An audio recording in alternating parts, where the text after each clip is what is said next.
momento em que hemocentros de todo o país fazem apelos por doações, surge um alento. Na última sexta-feira, o Supremo Tribunal Federal derrubou a restrição de doação de sangue por homossexuais.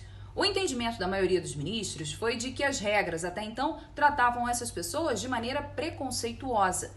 A decisão é o resultado de um julgamento de uma ação direta de inconstitucionalidade de 2014, que estava parada desde um pedido de vistas por parte do ministro Gilmar Mendes em 2017. A Defensoria Pública da União havia pedido agilidade no julgamento diante da pandemia de Covid-19, que reduziu o ritmo de doações e resultou na queda de estoques de sangue no país inteiro. Já a Advocacia Geral da União pediu que a Corte rejeitasse a ação.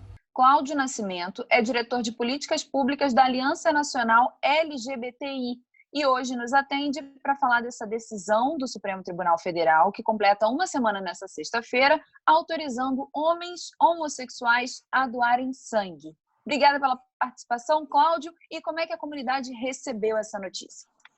Olha, a gente recebeu com muita alegria e é como se fosse o fim do apartheid, porque a comunidade LGBT lutou durante décadas para que pudesse exercer o seu direito de ser solidária. Às vezes, pessoas da família, amigos, ou campanhas que pessoas da comunidade LGBTI via e queria também dar a sua mão amiga, participar, e eram proibidos e proibidas de doarem sangue.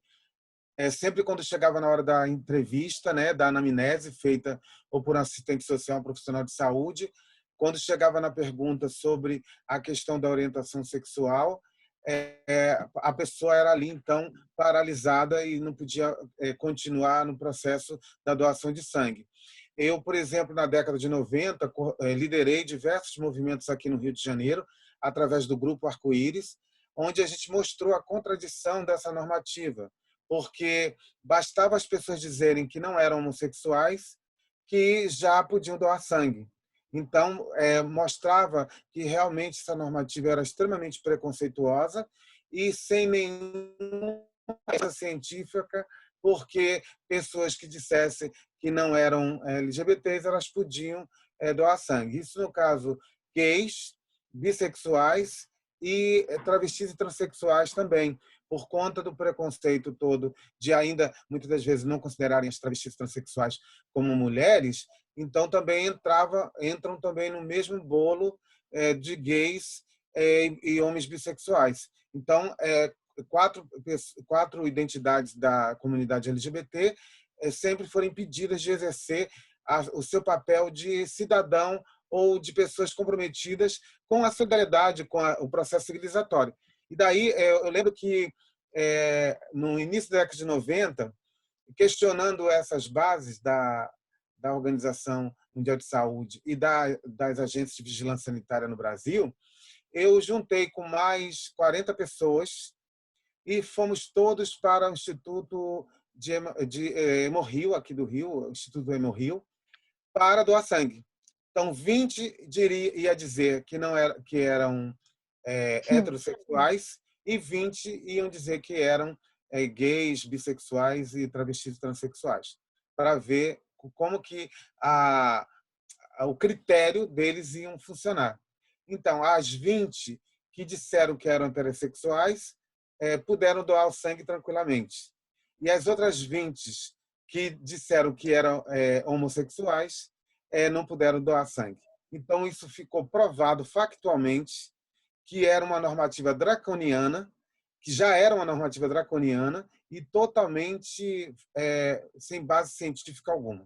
Então, nesse sentido, agora, o que o Supremo Tribunal Federal faz é uma alforria da comunidade LGBT de uma escravidão do preconceito, até mesmo para prestar solidariedade. Então, foi um movimento de diversas organizações LGBTs envolvidas, a Aliança Nacional LGBTI participou fortemente no trabalho de conversa com os ministros, foi aquela espécie de amicus curiae, que é o amigo da corte, o assistente, para dar suporte com informação, a Associação Brasileira de Gays, Lésbicas, Travestis e Transsexuais, a Rede Trans Brasil, a Articulação Nacional de Travestis e Transsexuais, e essa ação tem que ser justo, né? Foi promovida pela associação, pelo Partido Socialista Brasileiro, que entrou com a ação de inconstitucionalidade no Supremo Tribunal Federal. Isso foi muito importante. A gente tem estimulado que todos os partidos que defendem os direitos humanos possam fazer. A Aliança Nacional LGBT é uma organização suprapartidária, mas entende que alguns elementos, até pela própria Constituição, alguns reclames, né, estabelecidos pela Constituição, partidos podem fazer. Então, foi muito importante essa iniciativa do Partido Socialista Brasileiro e das diversas organizações e advogados que estiveram envolvidos no processo de mobilização. Então, foi algo muito importante para esse momento que a gente vive de preconceito e de uma cultura de ódio no Brasil, ajuda a quebrar o estigma e a discriminação. Recentemente, a LGBTI-fobia foi criminalizada. Você considera que isso é mais um avanço no direito civil dessas pessoas? Isso parece até que a gente está chamando de Estatuto da Alforria, porque também foi algo muito importante a decisão do STF em junho de 2019, né, equiparando o crime de LGBTI-fobia ou a discriminação ou os crimes de ódio contra gays, lésbicas, travestis, transexuais, pessoas intersexuais, né? E aí, então, o que o STF reconheceu? Que há uma espécie de racismo social, que a comunidade LGBT é perseguida como comunidade e é perseguida individualmente, e que tinha traços e dimensões parecidas com o racismo contra a população negra.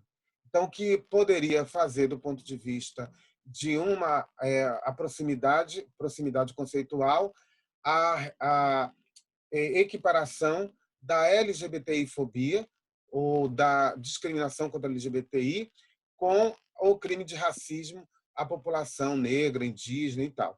Então, isso foi um marco importante, porque a gente já vem há décadas também discutindo com o Congresso Nacional a importância de se ter uma lei que penalize os crimes de ódio contra a comunidade LGBTI.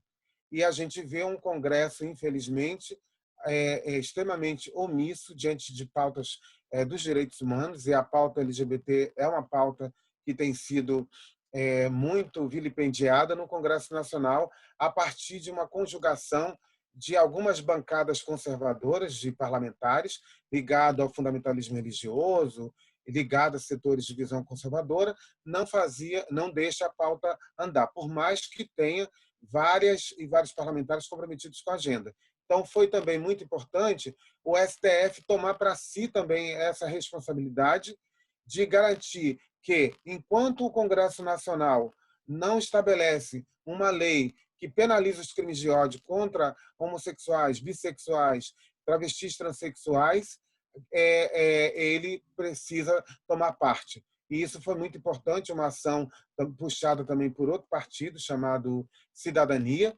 que teve um papel importante também nessa ação, que reivindicou, e várias outras organizações também, como a BGLT, Grupo Arco-Íris, Rede Transbrasil, ANTRA, Aliança Nacional LGBTI, que tem um trabalho muito forte, a Aliança Nacional, de advocacy no Congresso e no STF. Então, agora, o desafio nosso é garantir que essa decisão também de criminalização da LGBTI-fobia, de fato, aconteça e seja uma realidade no sistema de direitos humanos, de segurança e de justiça brasileiros, porque a gente ainda observa alguns setores com certas dificuldades ou, às vezes, até tentativa de diminuir o impacto ou o tamanho da importância dessa decisão, inclusive rejeitando registrar ocorrência nesse sentido, tanto no campo da injúria quanto no campo do racismo. Então, nós estamos pedindo sempre para que a comunidade, que a sociedade como um todo, fique alerta também e denuncie quando essa decisão judicial da Suprema Corte não for respeitada. Agora, de que maneira, Cláudio, a comunidade pode se mobilizar em plena pandemia, respeitando as orientações de saúde das autoridades internacionais e fazer valer esse direito de doar sangue? Em primeiro lugar, eu acho que nesse momento a orientação é das pessoas ficarem em casa. Não existe nenhuma contradição, nenhuma dúvida, não pode existir dúvida nessa questão. Todas as autoridades científicas e sanitárias brasileiras e mundial apontam que a única forma de diminuir a curva da propagação do vírus, para que menos pessoas se infectem, é através do isolamento social das pessoas que puderem, da maioria das pessoas. Por isso, a importância das empresas e do sistema de trabalho reconhecer essa necessidade e valorizar e respeitar o isolamento social. Então, nós temos orientado a nossa comunidade o tempo todo, fique em casa. A outra questão é, a partir das campanhas que o Hemorrio, aqui no Rio de Janeiro, e outros institutos no Brasil todo fizerem, ainda no tempo da pandemia, por conta de que necessitam de sangue, a nossa comunidade vai buscar. Agora, nesse momento também, a gente já pediu à Organização Mundial de Saúde e à Agência de Vigilância Sanitária, ao Ministério da Saúde e também pedimos então a revisão da normativa, né, de doação de sangue no Brasil, junto à OMS, ao Ministério da Saúde, à Agência de Vigilância Sanitária e ao Departamento de Sangue e Hemoderivados do Ministério da Saúde, para poder revisar essa norma, já que agora tem uma decisão do STF que aponta ao contrário. Então, nesse momento, está em discussão essa questão da revisão da norma técnica, que a Aliança Nacional, inclusive, já mandou um conjunto de orientações técnicas e um pedido para que esses órgãos chamem o movimento social LGBT, com suas diversas representações, para dialogar sobre essa normativa. Mas também não está proibido. A pessoa, já que já tem uma decisão da Suprema Corte, a comunidade já pode também ir buscando. Então, à medida que tiver as campanhas, respeitando todas as regras, né, de distanciamento, de uso de máscara e tal, a gente deve atender aos pedidos de solidariedade dos institutos e das campanhas. Cláudio Nascimento, muito obrigada pela entrevista, parabéns pela conquista, até uma próxima oportunidade. Obrigado, e dizer para vocês que esse mês é o mês que comemora o Dia Mundial de Combate à LGBTfobia, agora o dia 17 de maio é o Dia Mundial de Combate à Homofobia, e do dia 15 até o dia 29 de maio, realizaremos mais de 40 atividades focadas na reflexão, no debate, na informação sobre a questão da LGBTfobia no Brasil e no mundo. Inclusive, essa data comemora 30 anos, que foi instituída em 1990, quando a Organização Mundial de Saúde retirou a homossexualidade do Código Internacional de Doenças. Então, é uma data simbólica, muito importante, para marcar também um lugar de quebra do estigma e do preconceito. Obrigado, TV Câmara.